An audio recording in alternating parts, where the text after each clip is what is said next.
didn't, because one of these duos is still locked in for Esports World Cup, and I thought that's what was kind of keeping these teams together. So let's go through who the new duos are, where they're dropping, and my expectations for them, and whether I think they'll actually stick together and whether they'll actually work. Our new duos are Aegis and Veno, Rapid and Curve, Cold and Ritual, Queasy and Victor V, and then we are assuming potentially Clix and Higgs, as Clix and Higgs haven't said anything right now. Clix is on vacation, but they are the two players left who haven't announced new duos, while everyone else has. Now, I will say it doesn't look like this was Clix's decision. I don't believe Clix is involved in this or potentially even aware of it. He is on vacation right now. I'm guessing someone has told him, but I don't think he's been involved in all the conversations going on behind the scenes that usually happen when these snakenings go down. Usually when these snakenings happen, it's kind of like one person reaching out to, one or two pros. They figure out what they can do. Oh yeah, maybe I'll split with this guy, and then maybe you split with that guy, and then these two guys can play together. They go to that person, make sure that, and then it kind of goes on behind closed doors, and they kind of reach out to each other. I don't think Clix has been involved in that at all, and has put him in a very rough position right now. Now, a lot of people are saying and accusing Veno, like the Clix.com is not happy, saying you said a few days ago there was no thought in your mind about dropping Clix, and now you've split with him. Veno has defended himself and said that he didn't plan on dropping Clix, but now with Aegis available, it just makes sense. A lot of people now pointing fingers at Clix and saying that Veno tried to warn you. You need to act more like a pro. You need to lock in on the game, stop being so distracted, and then now you're going on vacation. I honestly think this is one of the best times to go on vacation, though, as long as your duo isn't going to drop you while you're gone, because this has now put Clix in a really rough spot where not only is he now going to potentially miss out on finding a tier 1 duo if Higgs finds someone else, Clix is basically left with no one unless another snakening happens. It also means you can't defend or claim a drop spot. Right now, if in scrims and the first tournament, Veno just starts going Lifty Lodge, he can pretty much just take it, and Clix isn't really there to try to hold it down like you normally would with whichever new duo he comes up with. Now, I'm not really sure whether Veno is going to go there, but I do think that Clix taking a vacation isn't the worst idea, though, until all this happened. Right now, we're about to have a 2-week break with no tournaments before we go into, and I kid you not, the busiest period of tournaments we've ever had in the history of Fortnite. And I'm not saying that lightly. I talked about this in my last video. I don't think people realize we're going into Division Cups for a few weeks, and then we have FNCS straight into the last chance qualifier, the only 2 chances to make it to Globals.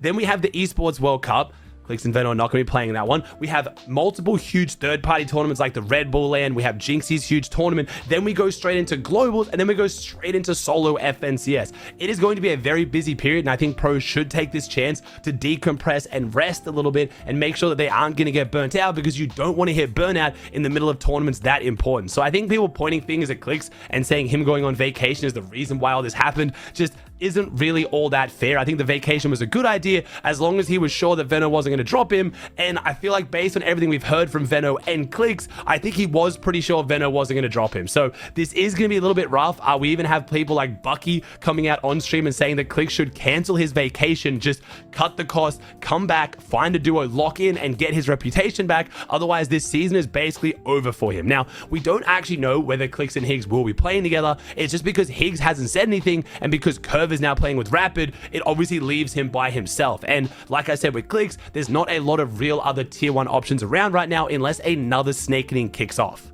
As far as drop spots, this one is kind of to be expected. Rapid is holding on to Sanctuary with Curve. He's also announced that he will be working with BloodX with this duo as well. So it looks like BloodX is probably most likely not going to go back to working with Clix or Veno, especially with all the drama that broke down with them. So Rapid is going to be staying Sanctuary. Cold's not too mad about this because Cold has announced that him and Ritual are going to be going South Battlewood. So it looks like Aegis is not getting a drop spot in this situation, but it's going to go to Cold and Ritual instead. And Veno and Aegis have not actually announced their drop spot. I'm kind of suspecting it's going to be Lifty Lodge, but I think if Veno announced that, he would get even more hate and even more negativity. I only say that because Lifty Lodge is the tier 1 drop that's now left. Clix hasn't even announced his team, and I think Lifty Lodge suits Veno playstyle very, very well. It's an edge map PY. You can play a lot of Storm. You can play very strategic. It pretty much mirrors exactly the playstyle that Veno is using when he almost won FNCS with Clix. It's why I've been saying since the start that Lifty Lodge is a really good drop spot for this duo, and I think Veno and Aegis have that same potential.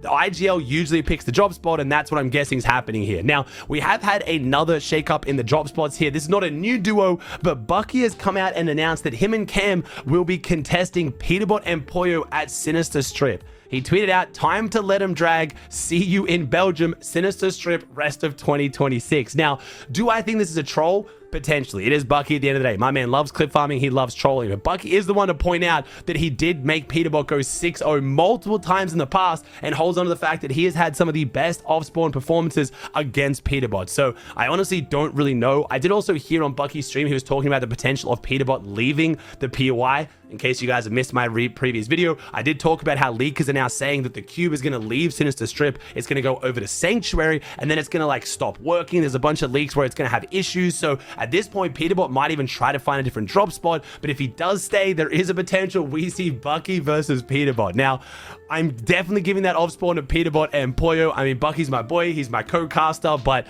I think while he has been extremely good off spawn in the past, I don't know if he's up to scratch right now. The off spawns I've seen of him recently have not been that great. We did see him contesting earlier this season with Cam, and he got headshot sniped a lot of times. We'll just say that much. So I'm not really sure how this one's going to go. It'll be interesting to see how it affects Peterbot and Pollo if Bucky does stick to it. We've also had Queasy announce that he is going to be going the split on the far north of the map with Victor V, and he is now working with coach Buzzer Vita. Now, Buzzer Vita doesn't get too much attention when it comes to the overall competitive scene, but he's worked with a lot of really good players in the past and even coached multiple FNCS wins. I know he was working with Edgy and Dukes when they won FNCS, so I think Buzzer Vita could actually be a great one in this situation because I think Queasy just doesn't want to work with any coach who's working with other NA talent, because right now it does feel like Queasy's kind of going to war with the NA scene. Every time I see Queasy tweeting or when he's been in my chat and talking about things, he does not seem to be super happy with how the NA scene is playing out right now, and he's also upset that it looks like Scare was actually convinced to drop him.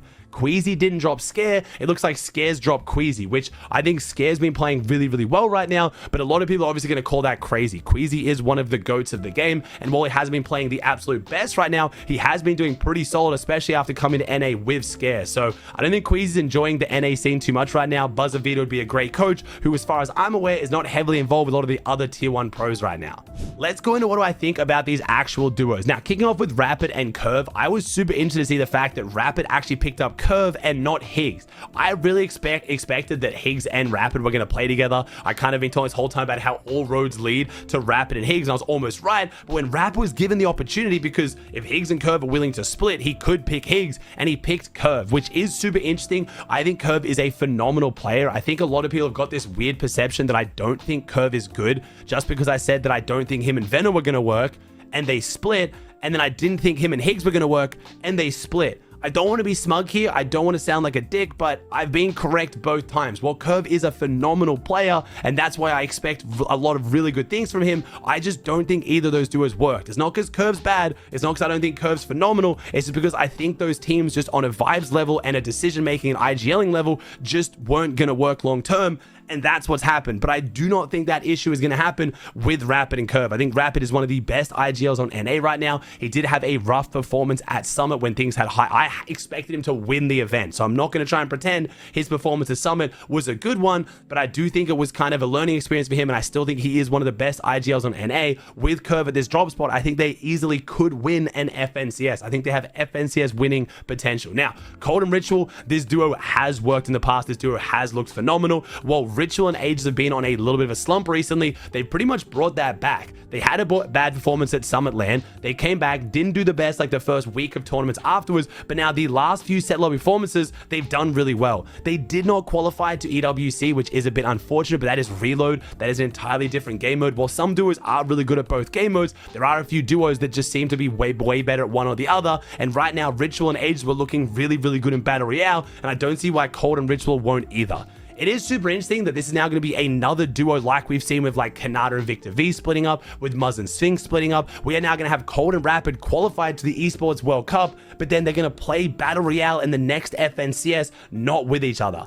That is going to be a little bit odd, but I guess because the Esports World Cup is after FNCS, it's after Last Chance, it probably won't be weird to just kind of put that on the back burner. Just, you know, be like, hey man, I'll see you in like 6 weeks. I'm going to lock in with my actual duo now. We'll get back to practicing ahead of the EWC. It's a little bit strange, but we'll see how that vibe affects them. Now, Veno and Ages, this is the one that a lot of people have been kind of, you know, interested in. I mean, it's two of the greatest players in the world, like without a doubt. I think Age is one of the best fraggers in the world. I think he is criminally underrated when it comes to the wider Fortnite scene. If you follow competitive Fortnite, you know how good this guy is, but he has had seasons where he has literally rivaled Prime Peterbot. And I don't care what anyone says, I will argue that against anyone. Chapter 6, Season 1, a lot of people asking, who on Peterbot's team sold? Was it Ritual's fault? Or did Cold sell him? What happened there? Because Peterbot played phenomenal. He should have won. And yes, Pete did play phenomenal, but so did Ages. When Ages is on, he literally is one of, if not the best fraggers in the world. So alongside Veno, I don't see why this duo won't work. As sad as it is for Clix, I do really feel bad for Clix right now. He is definitely being done dirty here. It is going to be very unfortunate to see how he bounces back and what he does with this season. You cannot blame Veno at the end of the day because Veno and Clix have not been looking that great. They have only made 1 of 3 finals. While I've been saying in my videos, I am convinced they will bring it back, and I am still convinced if magically Veno and Clix start playing again tomorrow, I think they will bring it back and do a lot better than they have been doing.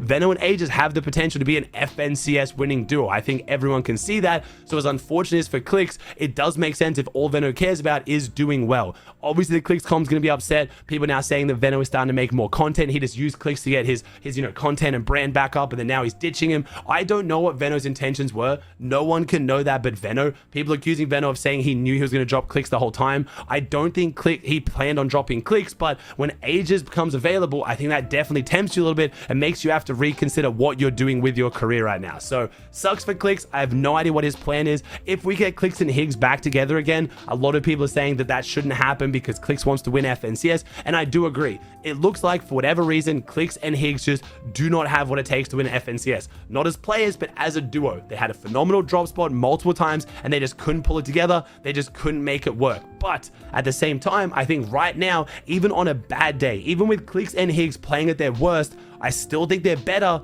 than pretty much all of their other options